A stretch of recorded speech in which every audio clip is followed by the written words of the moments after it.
بھائیوں کو اپنے دوسرے بھائی سے توقعات ہوتی ہے، امیدیں ہوتی ہے، بہت آرزوئیں وابستہ ہوتی ہے۔ بھائی یہ بازو کی بنتا ہے، طاقت بنتا ہے۔ فارسی میں مثل مشہور ہے کہ ہر کے برادر ندارت، قوت بازو ندارت۔ جو کوئی اپنا بھائی نہیں رکھتا ہے نا، وہ بازو کی طاقت نہیں رکھتا ہے۔ بھائیوں کی وجہ سے انسان کو حوصلہ ملتا ہے، طاقت ملتی ہے، قوت ملتی ہے، اور اب بہادری آتی ہے کہ میرے اتنے بھائی ہیں میرے ساتھ دینے والے۔ اور فارسی میں اس کے ساتھ اور بھی کئی مثالیں اس طرح مشہور ہو گئی کہ ہر کے پدر ندارت، سایہ سر ندارت۔ جس کا باپ نہیں ہے وہ اپنے سر پر سایہ نہیں رکھتا ہے۔ ہر کے مادر ندارت، شفقت ندارت۔ جس کی ماں نہیں ہے وہ شفقت سے محروم ہے۔ ہر کے پسر ندارت، نور نظر ندارت۔ جس کے بیٹا نہیں ہے وہ آنکھوں کا نور، آنکھوں کی ٹھنڈک نہیں رکھتا ہے۔ وہ ہر کے برادر ندارت، قوت بازو ندارت۔ جو بھائی نہیں رکھتا وہ بازو کی طاقت سے محروم ہے، مضبوطی اس کو قوت حاصل نہیں ہے۔ اور آگے عجیب جملہ کا، وہ ہر چے این ہما ندارت، ہیچ غم ندارت۔ جس کے پاس ان میں سے کوئی بھی نہیں ہے، نہ ماں ہے، نہ باپ ہے، نہ بھائی ہے، نہ بیٹا ہے، اس کو کوئی ٹینشن ہی نہیں۔ ہیچ غم ندارت، کسی کا کوئی ٹینشن ہی نہیں، کسی کی کوئی تکبر اور سرکشی میں انسان جب مبتلا ہو جاتا ہے تو پھر اس کی آنکھیں جو ہے نا وہ اندھی ہو جاتی ہے۔ ظاہری آنکھیں تو ہوتی ہے لیکن وہ دل کی آنکھیں اندھی ہو جاتی ہے۔ پھر اس کو کوئی سجائی نہیں دیتا ہے، نصیحت کرنے والے نصیحت کرتے ہیں، سمجھانے والے سمجھاتے ہیں، لیکن سمجھ میں نہیں آتا ہے۔ فَأَخَذْنَاهُ وَجُنُودَهُ، اللہ فرماتے ہم نے اس کو بھی پکڑا اور اس کے لشکر کو بھی پکڑا۔ اور وہ یہ سمجھ رہے تھے نا کہ ہماری کوئی باز پرس کرنے والا نہیں، ہمیں کوئی پکڑنے والا نہیں۔ ایسا نہیں ہے۔ کوئی ظالم، کوئی سرکش، کوئی متکبر، کوئی اکڑ دکھانے والا، کوئی حکومت کے نشے میں مبتلا ہونے والا یہ نہ سمجھے کہ اس کی گردن نیچی کرنے والا کوئی نہیں ہے، اور اس کے سر کو پھاڑنے والا کوئی نہیں ہے، اور اس کے بھیجے کو نکالنے والا کوئی نہیں ہے۔ نہیں، اللہ ہے، اور اللہ کو تکبر بالکل پسند نہیں۔ آج کے درس کا آغاز ہم اللہ کے فضل و کرم سے سورہ قصص کی آیت نمبر 30 سے کر رہے ہیں۔ اس سے پہلے پچھلے درس میں ہم پڑھ چکے ہیں کہ حضرت موسیٰ علیہ السلام نے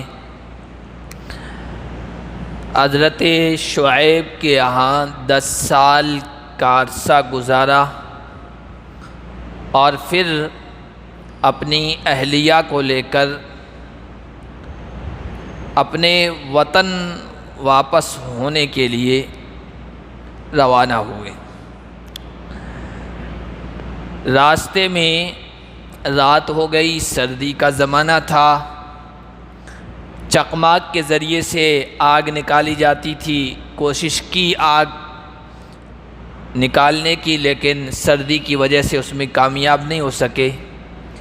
تو دور نظر آیا کہ کسی اونچی جگہ پر روشنی نظر آ رہی ہے، تو گھر والوں سے کہا کہ تم یہیں ٹھہرو، میں اس جگہ پہنچتا ہوں، یا تو راستے کا پتہ مجھے مل جائے گا یا میں وہاں سے کچھ انگارے آگ لے کے آؤں تاکہ اس سے تم گرمی حاصل کرو، اس سے تاپو۔ جب حضرت موسیٰ علیہ السلام اس کے پاس پہنچے ہیں تو وہ آگ نہیں تھی، وہ اللہ کی تجلی تھی، جو ایک درخت، جو زیتون کا درخت تھا، ہرا بھرا تھا، سرسبز و شاداب، اس پر پڑ رہی تھی۔ حضرت موسیٰ علیہ السلام جیسے آگے بڑھ رہے ہیں وہ آگ اور پیچھے ہو رہی ہے، اور جتنی زیادہ آگ روشن ہو رہی ہے اس درخت کی سرسبزی و شادابی اور ہریالی میں اضافہ ہو رہا ہے۔ عجیب و غریب معاملہ تھا، حیران رہ گیا حضرت موسیٰ۔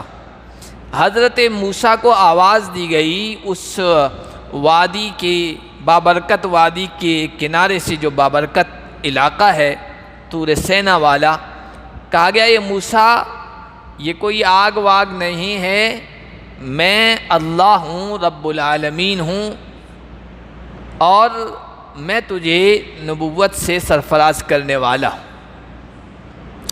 وَأَنْ أَلْقِ عَصَاكَ، اپنی لاٹھی پھینکو، میں نے تجھے نبوت اور رسالت سے سرفراز کیا ہے، اب تجھے فرعون کے پاس جانا ہے، اور معجزے کے طور پر یہ جو لاٹھی ہے یہ میں تمہیں دے رہا ہوں، اب تم پھینکو اس کو، دیکھو کیا کرشمہ دکھتا ہے۔ یہ لاٹھی کہتے ہیں کہ حضرت شعیب نے جب وہ روانہ ہوئے تھے ان کے گھر سے، اپنی بچی کو رخصت کیا حضرت موسیٰ کے ساتھ، کچھ بکریاں بھی دے دی تھی، ساتھ میں ایک لاٹھی بھی دے دی تھی کہ یہ لاٹھی کام آئے گی تمہارے۔ اور بعض تفسیروں میں آیا کہ یہ لاٹھی حضرت آدم علیہ السلام کی تھی، اور نبیوں کی وسادت سے، نبیوں کے واسطے سے حضرت شعیب تک پہنچی تھی۔ تفسیر کی روایت حدیث میں اس سلسلے میں کوئی وضاحت نہیں آئی، تو وہ حضرت موسیٰ کو انہوں نے دے دی کہ یہ نبیوں کے واسطے سے مجھ تک پہنچی ہے، یہ تم لے جاؤ، تمہارے کام آئے گی۔ یہ لاٹھی تھی، اللہ تعالیٰ نے کہا اس کو پھینکو۔ فَلَمَّا رَآهَا تَهْتَزُّ كَأَنَّهَا جَانٌّ وَلَّا مُدْبِرًا وَلَمْ يُعَقِّبْ، جب پھینکا تو وہ سانپ بن گئی۔ حضرت موسیٰ علیہ السلام نے اچانک لاٹھی کو سانپ میں تبدیل ہوتے ہوئے دیکھا، گھبرا گئے۔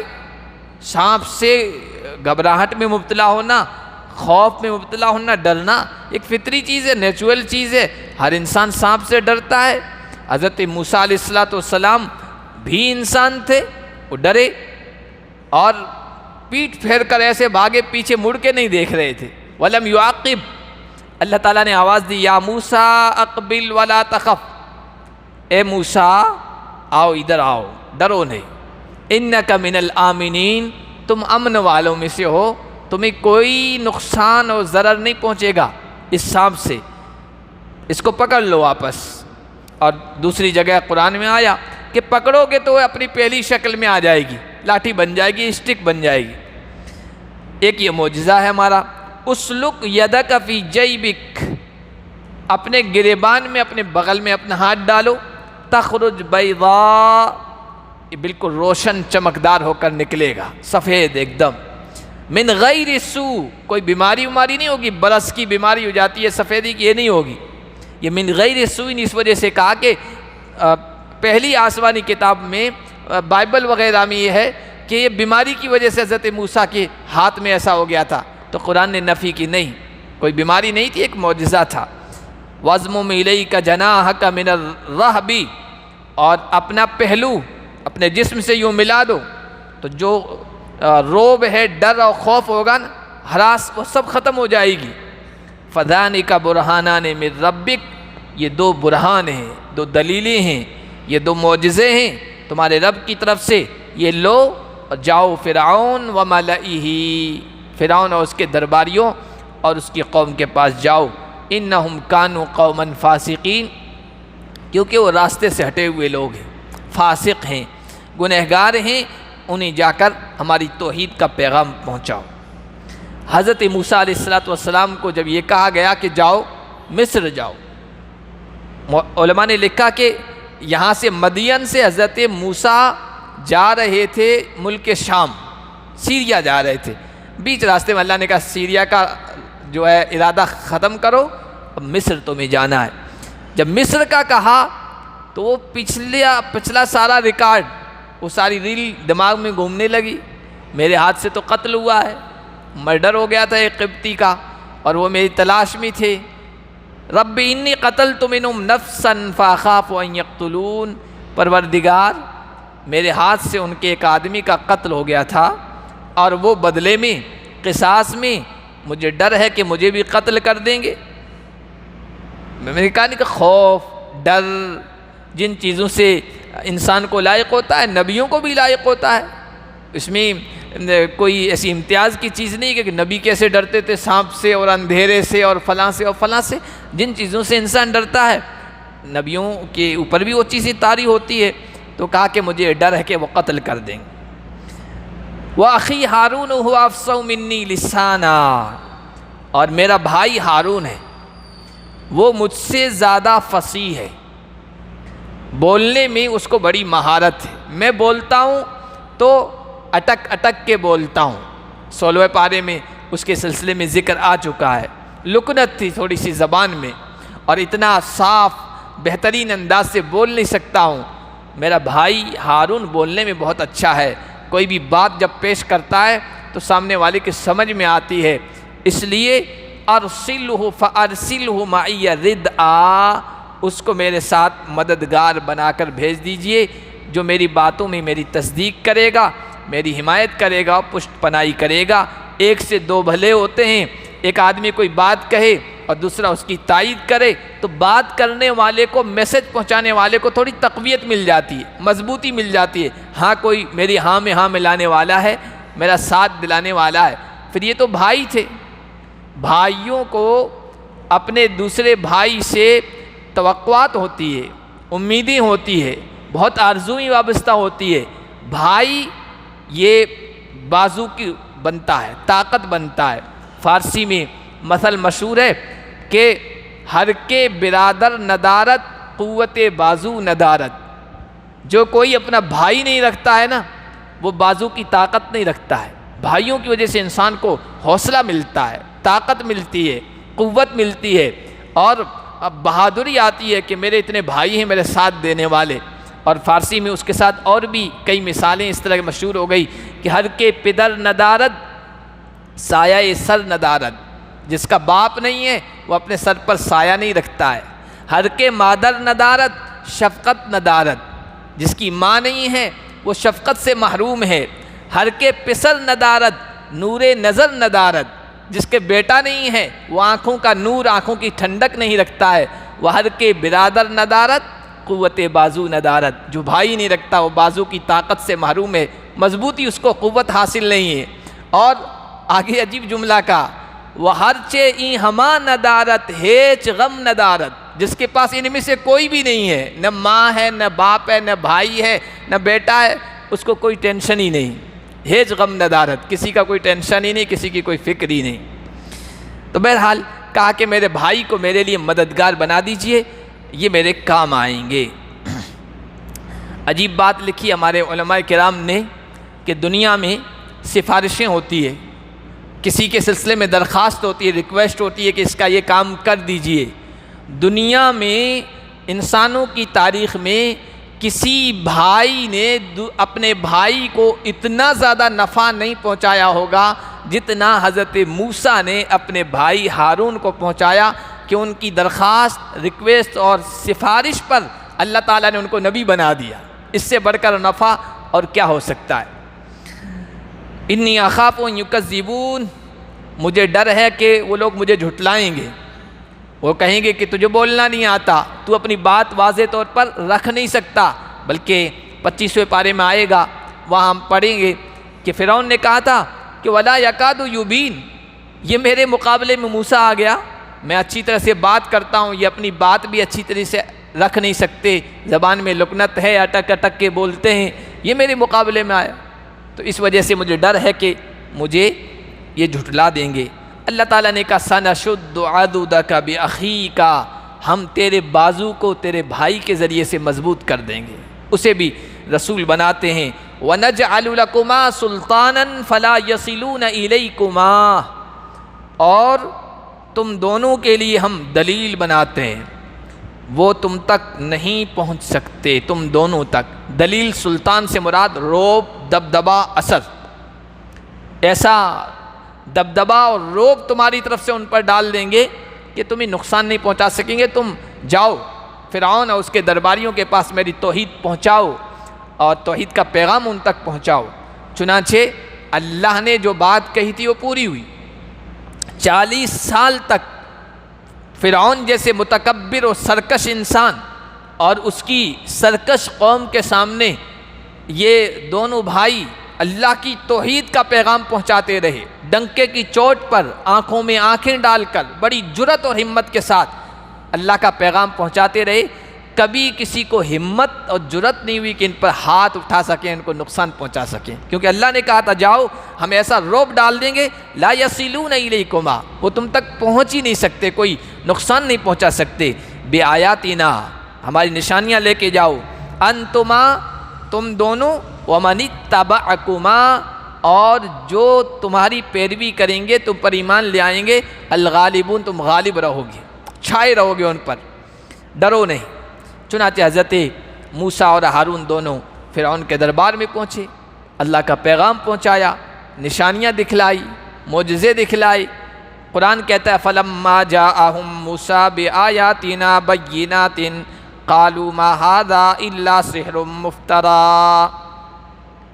جب ان کے پاس موسیٰ ہماری کھلی ہوئی دلیلیں، نشانیاں، معجزات، ہمارے احکام، ہماری ہدایات لے کر پہنچے تو وہ لوگ کہنے لگے یہ تو ایک گھڑا ہوا جادو ہے، بنایا ہوا جادو ہے جس کو یہ اللہ کے ساتھ جوڑ رہا ہے کہ سب اللہ نے دیے ہیں، خود اپنی طرف سے سب چیزیں بنائی ہوئی ہے۔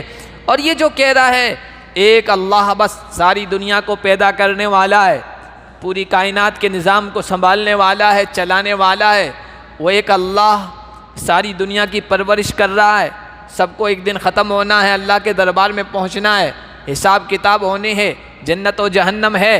یہ جو سب باتیں ہیں ما سمعنا بہذا فی آبائنا الاولین، یہ ہم نے اپنے اگلے باپ داداؤں میں تو کبھی سنی نہیں، یہ عجیب و غریب نئی نئی باتیں پیش کر رہا ہے۔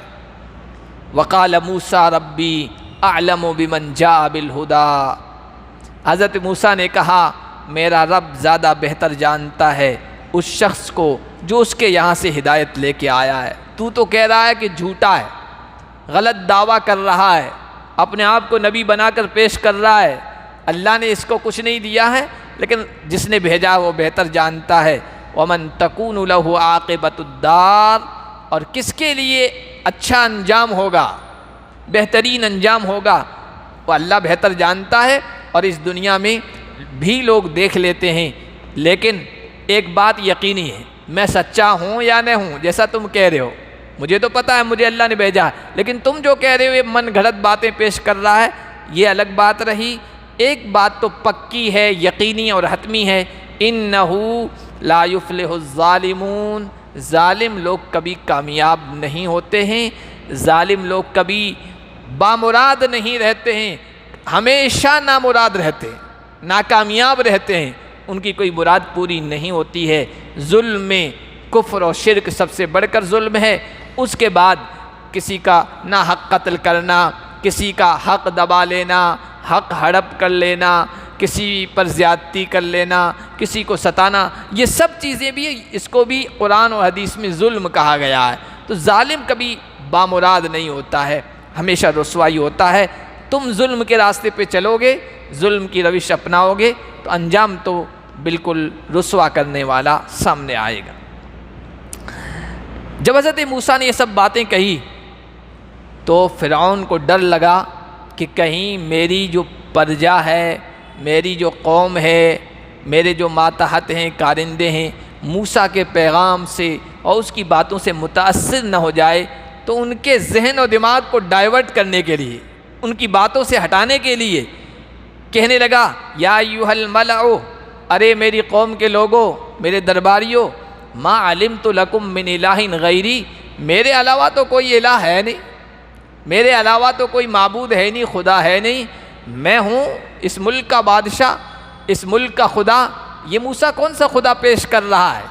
یہ دیکھو میرا ملک ہے مصر، ہادہ الیس لی ملک مصر، یہ ملک مصر میرا ہے، بادشاہت یہاں میری چلتی ہے، بڑا سرسبز و شاداب، بڑی ہریالی ہے یہاں، وہادہ الانہار تجری من تحتی، یہ نہریں میرے حکم سے جاری ہیں، اور یہ سارے ڈیم بنے ہوئے ہیں، یہ سب تو کچھ میں کر رہا ہوں، میں ہی خدا ہوں یہاں۔ فاوقد لی یا حامان، اور یہ جو موسیٰ کہہ رہے ہیں کہ نہیں خدا اور ہے تو نہیں ہے، اے حامان، حامان اس کا وزیر تھا، کہ حامان میرے لیے مٹی پر آگ جلاؤ، یعنی بھٹی بناؤ، اس میں اینٹیں تیار کرو، اور اینٹوں کے ذریعے سے کوئی بلند بالا بہت اونچی مضبوط و مستحکم بلڈنگ تیار کرو، اس پر میں چڑھوں اور چڑھ کے دیکھوں آسمانوں میں یہ جو موسیٰ کہہ رہے ہیں خدا ہے یا نہیں، تاکہ پتہ چلے کہ اپنی قوم کے سامنے میں کہوں کہ میں دیکھ کے آیا ہوں، کوئی خدا ودا نہیں ہے، موسیٰ اپنی طرف سے سارے دعوے پیش کر رہے ہیں۔ اے حامان میرے لیے بناؤ فجعل لی صرحا، بڑا محل بناؤ مضبوط، لعلی اطلع الی الہ موسیٰ، تاکہ میں موسیٰ کے رب کو جھانکوں، دیکھ کے آؤں۔ میں تو سمجھتا ہوں یہ جھوٹا ہے، اور اب عملی طور پر دیکھ کے آ جاؤں۔ انی لاظن من الکاذبین، میں موسیٰ کو جھوٹا سمجھتا ہوں، جھوٹوں میں سے، اور میں تجربے کے طور پر سب کچھ دیکھنا چاہتا ہوں۔ قرآن نے یہ نہیں کہا ہے کہ یہ محل بنایا گیا، یہ اونچی تعمیر بنائی گئی یا نہیں، قرآن اس سے خاموش ہے نہیں ہے۔ تفسیر کی روایات میں آیا کہ یہ صرف اس نے مذاق کے طور پر کہا تھا تاکہ موسیٰ علیہ السلام کی باتوں سے جو لوگ متاثر ہو رہے تھے ان کو اس کے تاثر سے ہٹایا جا سکے۔ بعض نے کہا نہیں، بلند و بالا عمارت اس کے حکم سے حامان نے تیار بھی کی تھی، لیکن اللہ تبارک و تعالیٰ کی طرف سے یہ ہوا کہ حضرت جبرائیل کو حکم ہوا، حضرت جبرائیل علیہ السلام نے جو پر مارا، وہ ساری اونچی مضبوط بلڈنگ دھڑام سے نیچے گری، اس کا ایک حصہ فرعون کا لشکر وہاں تھا اس پر گرا، بہت سارے لشکری اس کی وجہ سے تباہ ہو گئے، اور ایک حصہ جو پانی میں جا گرا اور ایک حصہ وہیں منتشر ہو گیا، بکھر گیا۔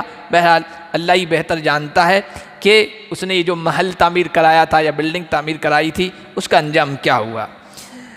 وَاسْتَكْبَرَ هُوَ وَجُنُودُهُ فِي الْأَرْضِ بِغَيْرِ الْحَقِّ، اللہ فرماتے ہیں ہمارے پیغمبر موسیٰ نے جب فرعون کے سامنے میرا پیغام توحید پہنچایا تو اس نے تکبر کی راہ اپنائی، گھمنڈ، سرکشی، اکڑ دکھائی، اور اس کے لشکر اور اس کے ماتحت لوگوں نے بھی زمین میں تکبر کیا، سرکشی کی راہ اپنائی۔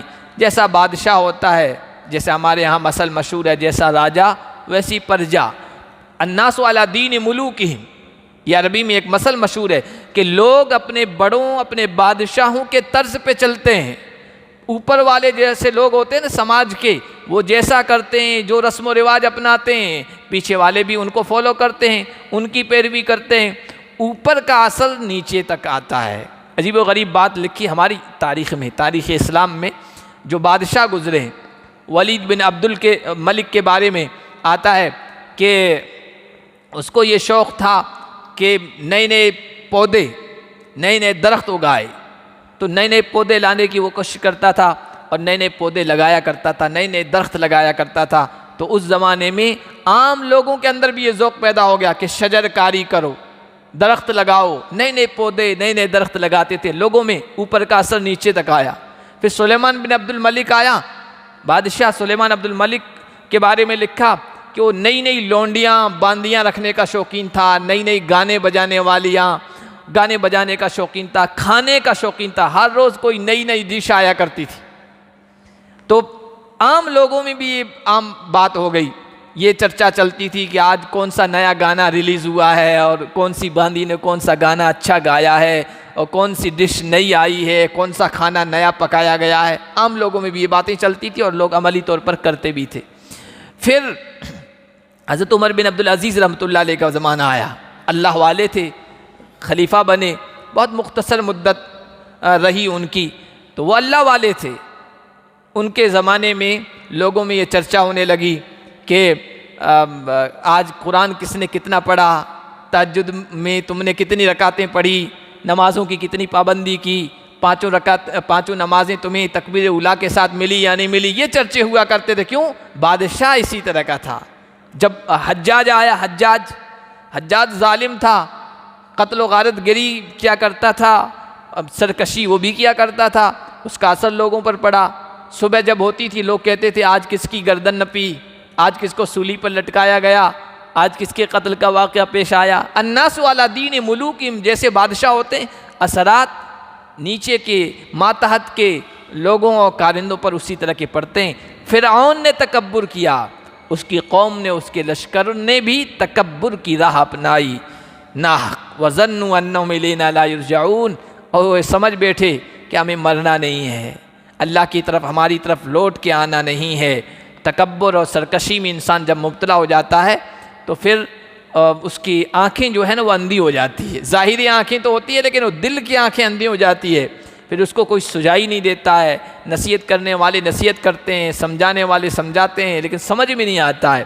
فَأَخَذْنَاهُ وَجُنُودَهُ، اللہ فرماتے ہم نے اس کو بھی پکڑا اور اس کے لشکر کو بھی پکڑا، اور وہ یہ سمجھ رہے تھے نا کہ ہماری کوئی باز پرس کرنے والا نہیں، ہمیں کوئی پکڑنے والا نہیں، ایسا نہیں ہے۔